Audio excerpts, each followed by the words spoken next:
Hi guys, my name is Maria Park and this is Approach the Nerd, and in this episode we are doing a very late reaction to the RWBY Volume 9 sneak peek that was played at RTX during the 1 week I took off from doing YouTube because of my spouse's birthday week. So I apologize, I'm a little late on this. I'm also going to talk a little bit about the Arrowfell teaser trailer. I'm not going to react to it, but just have a few things to say about it. And of course, what's going on with the Volume 8 RWBY soundtrack. So first, though, we're going to jump right in to watching the teasers, or Volume 9 sneak peek. I have not seen this, but I got linked to it by someone who, followed some of my RWBY reviews last year, and they were asking me why I hadn't reviewed this, and it's because I'm late. So let's check it out and see what's going on. Here we go.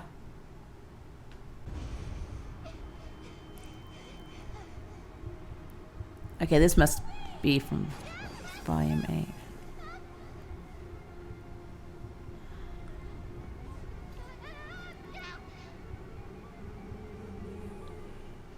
Okay. Oh, Cinder, you're such a bitch. Oh, Blake. Wait, so they weren't together, like they fell off in Volume 8 together. So they weren't when they were swinging. So that's interesting.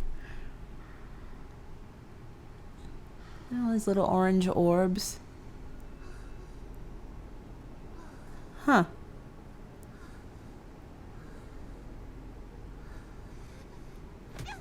What the hell? What? Oh gosh. Oscar. What is happening? So she's turning into people that RWBY cares about? She didn't turn into Weiss, so that's going to make a lot of White Rose fans unhappy.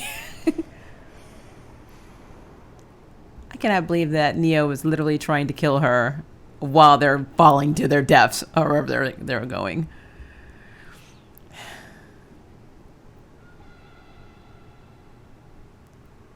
Okay, so I remember seeing this weird island at basically the finale of the last episode of Volume 8.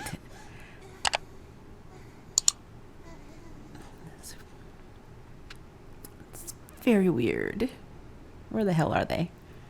Oh, collect those seashells. You're gonna need them.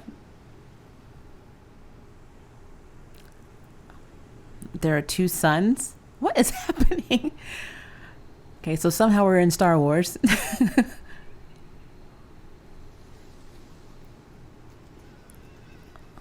All right, that tree is very pretty. So, what is happening?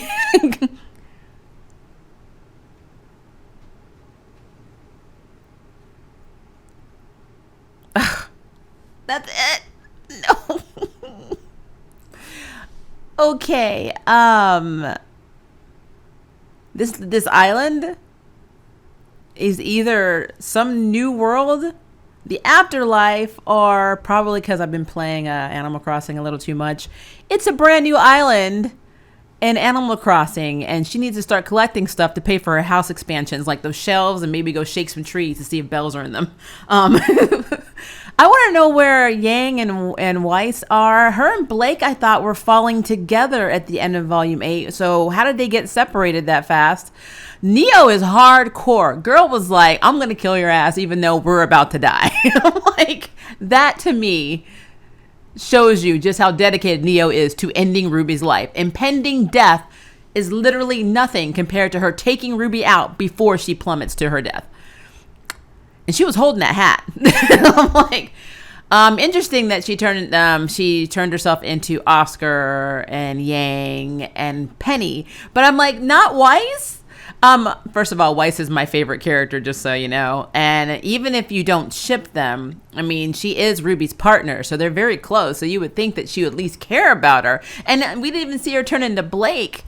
That's interesting. That is really interesting. There could be a lot of reasons for that, honestly. I don't want to overthink it or analyze it. There could be reasons. Specifically, there could be guilt associated. There could be maybe the fact that RWBY at some point or another trained with some of them.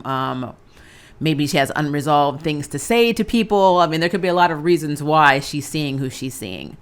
Because at the end of the day, she was with Blake and Weiss through most of Volume 8. And Yang and Penny were kind of separated for a while, as well as Oscar. So that would kind of make sense. But yeah, and I would also think that she would have turned into her mother. But I guess technically Neo is only limited to who she knows about. And I know that she did see, I want to say it was in Volume 7. She did see Ruby and Oscar when she was pretending to be like a wait staff or something like that. And they were like talking to each other and like in a really giggly way. So maybe something to do with that. I don't know. I'm reaching here, guys, but that's interesting. That is really interesting. I really wish we got more. I want to see the whole flippin' episode. I don't like it when they do this. Yeah, it's annoying. All right, so moving on. They're also releasing a game in 2020. It's going to be called RWBY Arrowfell. It's set during the events of RWBY Volume 7, serving up playable chapters straight from writers Carrie Shawcross, Miles Luna, and Eddie Rivas. It basically features solo actions as well as online and local multiplayers, and players will be able to take control of Ruby Rose, Weiss Schnee, Blake Belladonna, and of course Yang Shenglong. They also introduced some new players. There's Team Breyer, if that's how you say it. I think it's Team Breer. Bianca Rowan, I think, and Ivy and Ruda. They look cool. You see them in the CG. The CG of this game looks really cool. The CG is very, very well done. The gameplay itself has got kind of old school, questionable graphics. I know my daughter was like saying, "What? No arc system?" Like she's like, "What? Why is it no arc system?" So I don't know. She's not happy about that.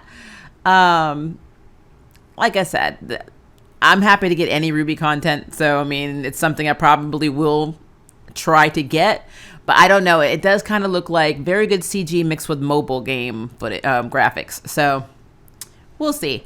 But I mean, overall, it looks good. The voice acting for Ruby is very higher pitched than I'm used to. So I don't know if they were going with the Ruby chibi version of Ruby, but she is very piercingly high pitched in the trailer. So our teaser trailer. So it is what it is. And also, I know that everyone's waiting for Volume 8 to come out for the soundtrack. And I know that there was a statement released on Twitter by Casey a while back stating that they were having her family's going through some medical issues, or someone in her family is going through medical issues. So she's like taking a break from that. And as somebody who has medical issues, I can respect that. So I understand what it's like to put your family and your health before your career and your projects. I unfortunately have to do it all the time. So, but yeah, that is a thing. So, I mean, best wishes to their family, or Casey's family. And yeah, we can wait for Volume 8. It's fine. I mean, it is what it is. But yeah, overall, Volume 9 is very intriguing. That island, I don't know where the hell they are. 2 suns. So something's going on in terms of them. I have lots of theories, but I mean, honestly, it would be very cool if they were in the afterlife. Like, I don't want them to be dead. Maybe they can find a way to get back to the living, but it'd be really cool if they were in the afterlife and then having to deal with all this stuff and all their drama. I do know that they have said, Rooster Teeth said that this volume is a lot darker and a lot different than the other 8 volumes. So I am super excited. I don't know what that means. But yeah, it's interesting. But again, my obsession with Animal Crossing is playing out, because when I saw those shelves on the beach and I saw the trees, I'm like, does she have a flimsy fishing rod? Can she go shake down the trees and see if there are bells in them? Be careful of wasp nests. I'm just like, you just got transported into Animal Crossing. I'm like, congratulations, go find your tent. And I really want to know how the girls got separated, because like, especially Blake, because I mean, I keep seeing it in my head. Blake swung by and held on to her, and then of course Cinder cut them loose, and then they fell to their deaths. And I thought they were together, because I know Yang fell independently. So did Weiss. She was the last one to fall. Technically, Jean fell too. But yeah, I could have swore that Ruby and Blake were very close together. So where the hell was Blake when Neo was trying to kill Ruby while they were falling to their deaths? That doesn't make any sense to me. I don't know. again, I'm excited for the volume. I mean, it is volume night. It's very anticipated by me because I need to see where all of this plays out. And this is something new. It's a whole other world we know nothing about. Are they in the afterlife? Are they in Animal Crossing? So I want to know what is going on. I also want to know what you think. So please leave me a comment below and let me know. And if you would like to sign up for jury duty, hit the subscribe button. If you like news next on their bell, hit the notification bell. Until next time, I can't wait for you to approach the nerd. Bye, guys. Thank you for watching my video. I really appreciate it, but hey, the party doesn't have to stop now. Click on one of these videos and keep it going.